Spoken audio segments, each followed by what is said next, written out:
Hai semuanya, welcome para pejuang kripto, welcome to DocSans official channel. Oke, mari kita bahas.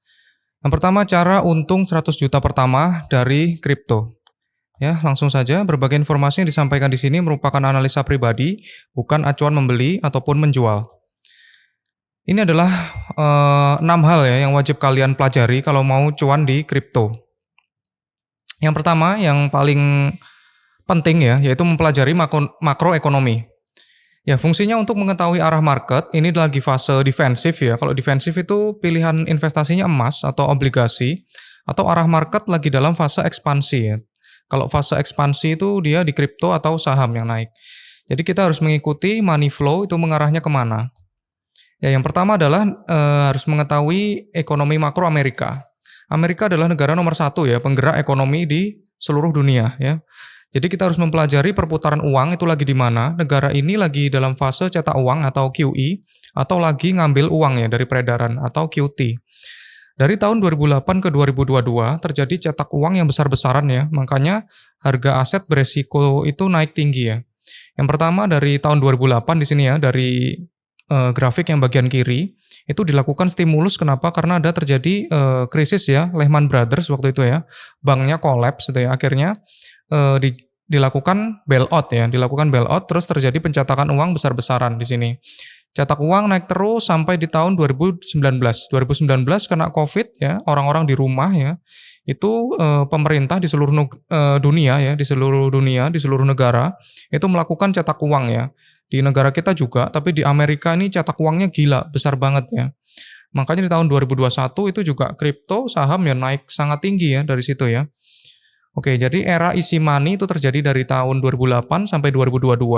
Kemudian dari 2022 sampai 2025 ini dia uangnya lagi ditarik ya dari peredaran. Cuman kita mau menunggu untuk pencetakan uang lagi yang dari Amerika ya. Ya, 2025 bull market kripto terburuk ya menurutku ya dan tersusah sepanjang masa. Dan banyak koinnya itu yang turun ya, turun rungkat ya. Kenapa? Karena liquidity atau aliran uang di market itu berkurang. Dari grafik terlihat dari tahun 2022 itu tadi ya udah aku jelasin, sehingga gak ada uang untuk ngepump altcoin ya, atau sama dengan altcoin gak terlalu perform. Kemudian ETF Bitcoin, dahulu institusi mau beli Bitcoin itu harus memakai exchange ya, exchange crypto. Karena institusi sudah ada jalan membeli Bitcoin lewat ETF, mereka semua males ya untuk take profit dan membeli kripto di lewat exchange. Jadi mereka itu belinya tuh via ETF ya. Jadi banyak perusahaan itu beli Bitcoin itu lewat ETF. Jadi dia nggak beli via exchange dan via ETF itu dia lebih regulasinya lebih ada ya. Ada undang-undangnya juga sehingga dia lebih gampang kalau misalkan mau membeli Bitcoin gitu ya. Sehingga ETF BTC ya, dia institusi beli ya. Beli ETF ya BTC, kemudian dijual menjadi fiat ya. Kemudian fiatnya ditukarkan ke gold, obligasi atau dan lain-lainnya. Tidak ada skenario yang masuk altcoin. Jadi masih belum ada skenario untuk masuk altcoin ya. Ya. Nextnya ternyata Amerika itu diam-diam mulai cetak uang ya guys ya. Walaupun tidak ada terjadi red cut atau cut rate ya di suku bunganya Amerika, tapi the Fed ini beli bond ya atau surat utang negara itu sebesar 20 billion ya, 20 billion dolar ya. Ini baru berita ya di treasury-nya ini ya. Terlihat di sini ya Soma ini. Soma itu beli 20 billion ya, 20 billion. Ya, di sini apakah ini cetak uang diam-diam ya? Itu The Fed menciptakan uang dari neraca elektroniknya untuk membeli obligasi pemerintah ya. Pemerintah Amerika Serikat mendapatkan dana dan The Fed mendapatkan uang surat utang sementara dari cadangan banknya juga naik. Ini adalah quantitative easing atau yang disebut cetak uang. Ya, kemudian bagaimana negara Cina ya? Cina juga sama ya. Cina terus mencetak uangnya. Karena untuk stimulus dari tragedi Evergrande, masih ingat ya kalian ya, tragedi Evergrande ya, yaitu tragedi properti di Cina ya. Jadi banyak developer properti ya, perumahan, itu dia gagal bayar guys. Jadi yang terkena siapa? Yang terkena ya masyarakat pastinya ya. Jadi ini kasus gede banget di Cina ya, tahun 2021 ya, 2021, 2022, 2022 kalau nggak salah ya. Itu habis COVID, terus orang-orang kan nggak sanggup bayar KPR ya. Nah itu akhirnya terjadi krisis yang sangat gede sekali yaitu krisis Evergrande di Cina. Jadi ini si Cina ya, itu mencetak uang itu cukup banyak ya. 138,5 billion ya US dollar. Cina juga sengaja melemahkan mata uangnya ya, mata uangnya mereka itu yuan untuk mengurangi efek trade war atau perang dagang. Perang dagang ini membuat Cina sengaja melemahkan mata uangnya ya. Ya. Ini terdapat grafik yang di sebelah kiri ya. Itu adalah cetak uangnya Cina. Untuk saat ini yang paling besar ya Cina ya. Yang kedua masih ini Amerika ya. Perputaran uang terbesar dan kebijakan di dunia ini tergantung dari 5 negara ini atau 5 entitas ini ya. Jadi negara-negara yang berpengaruh itu ada 5 ini ya di dunia ya. Percetakan uang tertinggi ya, pertama dari Cina, diikuti oleh Amerika, kemudian Eropa, Jepang dan Jerman ya. Jadi negara di dunia ini tuh dikontrol oleh kelima negara ini ya. Ada Cina, Amerika, Eropa, Jepang, dan Jerman ya. Jadi kalau misalkan negara kita ya Asia Tenggara itu nggak penting ya di mata dunia ya. Jadi kita mau krisis mau apa itu nggak mempengaruhi negara lain. Tapi kalau misalkan Cina, Amerika krisis ya semuanya kena ya. Oke, yang kedua adalah analisis on-chain dari Bitcoin. Kita wajib mengetahui analisis on-chain ya Bitcoin karena Bitcoin merupakan indeks ininya ya, indeksnya dari kripto. Ya, kalau misalkan Bitcoin hancur ya, yang lainnya juga hancur. Bitcoin naik ya, yang lain lebih naik lagi. Ya, fungsinya untuk mengetahui apa sih? Untuk mengetahui posisi Bitcoin itu lagi di harga mahal atau murah. Kemudian yang kedua, di mana lokal topnya. Ketiga, di mana puncak top marketnya. Kemudian yang keempat, di mana lokal bottomnya. Kemudian yang kelima, di mana fear and greed-nya. Oke, yang pertama adalah short term holder MVRV indicator ya. STH MVRV indicator. Jadi kita di sini melihat ya, untuk sekarang kita di daerah sini ya di angka 8. Itu kalau misal panah hijau ya, itu kan ada garis putus-putus ya guys ya di sini, ada garis putus-putus yang di nomor 9 itu yang mana menunjukkan top untuk take profit ya. Jadi untuk tanggal 8 Mei 2025 ya. Kemarin ya, BTC ya Bitcoin di harga 124K itu adalah top ya. Di daerah situ topnya ya. Kalau misalkan BTC ke situ pasti topnya di situ dan kita wajib jual di sana. Oke, habis gitu dari MVRV yang di bawah ini yang panah ungu ya. Dulu waktu tahun 2024 ya, tanggal 21 November itu MVRV-nya ya, STH MVRV-nya itu di 1,3 ya. Sekarang masih di angka 1. Kalau misalkan nanti mengarah ke situ lagi ya di angka 1,32 ya kita wajib take profit di situ ya. Itu kemungkinan adalah local top ya. Bukan local top sih, siklus top. Siklus topnya sekarang di situ. Oke. Ini yang kedua ya. Analisisnya dan dari MVRV ratio Z-score. Ini apa sih ya? Ini untuk melihat BTC itu dianggap mahal atau murah secara statistik ya. Kemudian di sini saat MVRV ratio ya, panah ungu ya, kita cari panah ungu di mana. Ya, di sini mencapai indikator di atas 1,3, itu merupakan signal dari top market 2024 dan Januari 2025. Sama ya, hampir mirip seperti yang tadi, 1,32. Kemudian MVRV panah coklat ya, mencapai indikator di atas 2, itu merupakan signal top dari bull market tahun 2021.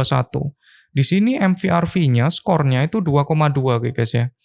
Jadi untuk topnya di sini ya kita harus mempertimbangkan untuk jualan juga di sini ya guys ya. Kok misalkan apalagi udah menembus angka 1,3 ini.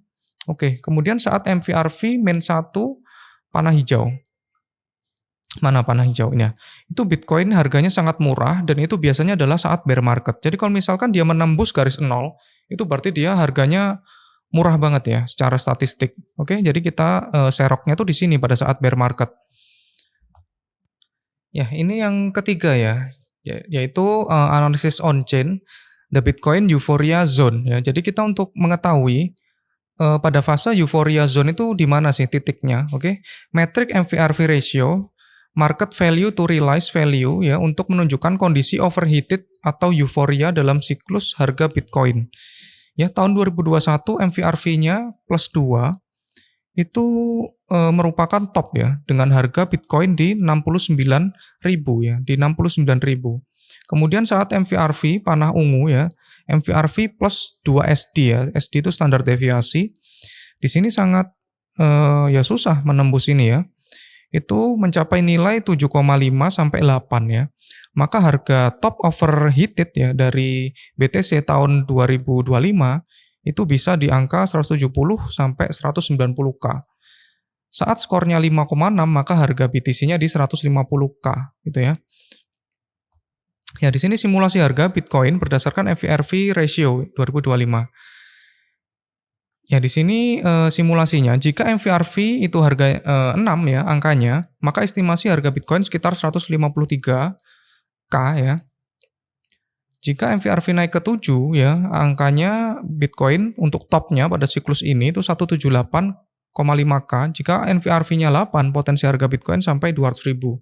Tapi kalau aku pribadi 70% ya, 75%, 70 sampai 75%, harga top Bitcoin itu di 115 sampai di 125K.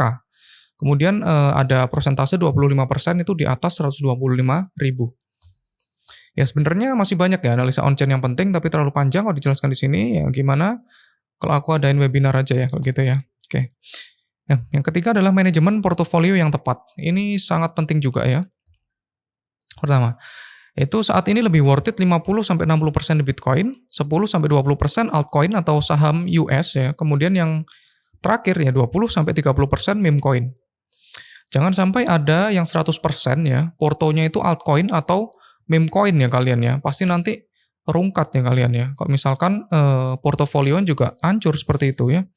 Sekarang yang perform itu Bitcoin dulu, jadi harus paling besar porsi portofolionya itu adalah Bitcoin, baru yang lain-lain. Ya, cara keempat dan keenam ini akan aku jelaskan di next slide-nya ya, karena ini udah terlalu panjang ya. Ya di sini tak jelasin lagi ya, sama ya seperti biasanya Bitcoin versus M2 Global Liquidity Index ya. Ternyata sekarang Bitcoin juga selalu mengikuti global M2 ya, jadi harga Bitcoin naik itu selalu diiringin dengan pencetakan uang. Jadi semakin banyak pencetakan uang di seluruh negara ya, terutama Amerika ataupun Cina, harga Bitcoin juga bakalan semakin tinggi ya. Terbukti sekarang sudah harganya 104 ya, 104K ya sekarang ya. Ya, kesimpulannya di sini, kalian wajib mempelajari hal tersebut ya, 6 hal tersebut biar bisa analisis mandiri. Jadi gak gampang ya di FOMO-in oleh orang lain kalau kalian mempelajari 6 hal tersebut. Kemudian yang kedua, kalian terpaksa harus belajar ya, kalau mau cuan di market kripto yang sekarang ini sudah sangat susah ya, sangat susah banget. Beda banget dari 4 tahun yang lalu ya. Apalagi nanti 4 tahun ke depan ya, 4 tahun ke depan itu tambah susah lagi karena kita musuhnya itu algo ini, robot ya. AI semua. Jadi yang trading itu adalah AI, bukan manusia lagi. Makanya semakin susah kita untuk memperoleh keuntungan. Yang ketiga adalah analisis makro. Itu yang paling penting ya. Kenapa? Karena perputaran uang itu sangat penting ya. Kalau misalkan makronya lagi jelek, kripto gak bakalan dapat likuiditas dan artinya bear market. Percuma kita analisa koin ya, koin bagus-bagus dan lain sebagainya, tapi kok misalkan gak dapat aliran uang, itu percuma ya. Gak guna ya untuk analisa fundamental. Oke, yang keempat adalah analisa on-chain dari BTC. Itu adalah yang terpenting kedua. Kenapa? Karena Bitcoin merupakan indeks dari kripto. Kalau Bitcoin itu gak naik, ya apa kabar ya altcoin atau meme coin yang lain. Penting untuk mengetahui Bitcoin ini lagi di harga murah atau mahal, biar kita bisa serok juga ya. Seroknya tuh terserah mau serok Bitcoin atau serok altcoin atau meme coinnya ya. Kemudian yang kelima, portofolio yang bagus bisa menjaga kalian ya, 100% meme coin sama dengan bunuh diri ya. Jangan sampai seperti kasus dev-nya Ziribro ya. Ziribro itu dev-nya bunuh diri ya, jangan sampai itu menimpa kalian. Oke. Ya, bull market menembus all time high masih belum terjadi dalam waktu dekat ya. Tapi menurutku bisa jadi 2-3 bulan lagi itu udah menembus all time high. Stay in the market, trade, and bisa cicil ya, beli dari sekarang ya. Tetap cicil beli dari sekarang. Red cut tampaknya mundur ke Juli ya. Mei dan Juni bisa jadi sideways. Tapi ini sudah ngepam ya. Kita tunggu higher low-nya ya. Untuk technical analysisnya kita tunggu higher low-nya. Kemudian di sini juga ternyata Cina cetak uang besar-besaran ya. Dan juga Amerika juga udah mulai cetak uang. Juni atau Juli akan terjadi red cut dan QE. Market akan rally pada Juli sampai September ya. Terima kasih sudah menonton ya. Jangan lupa subscribe dan share. Terus kalau mau tanya-tanya bisa ketik di kolom komentar. Ingat segala perbuatan buruk kita selalu ada balasannya. Kalau di dunia namanya karma, kalau di akhirat namanya dosa. So, jangan lupa berbuat kebaikan. And bye-bye.